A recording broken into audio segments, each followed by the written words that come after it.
All right, and I do understand we do have some breaking news, some big breaking news out of D.C. where it appears a deal has been reached to avoid another government shutdown, a deal on border security. We do have a reporter standing by in Washington, D.C. live, Mark Meredith. Let's go ahead and check in. Mark, what are you hearing?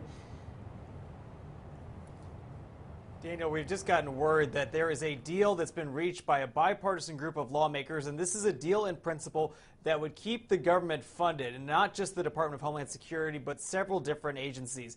This is a deal that has been worked on ever since the last government shutdown ended, and the news coming in here within the last about 45 seconds or so that Senator Richard Shelby, who's the Republican senior senator of Alabama, announcing that lawmakers have been able to work out some sort of deal. Now, the details of this still have to be worked out and, of course, approved by Congress and approved by the president. But we're going to have to listen very carefully tonight because whatever the president says on that stage could have a direct impact on what happens next with Congress. So what these lawmakers are saying is that they've been able to work through some of these difficult questions about how much money would need to be included, if any, for a border wall, what would need to happen in terms of the number of people that the Immigration and Customs Enforcement Agency can be able to detain at once. There has been all these different sticking points now for several weeks, and this is big because there was a lot of talk that this wasn't going to happen, and a lot of belief for that matter. But again, these members of the bipartisan committee that have been working to avoid a government shutdown, Daniel,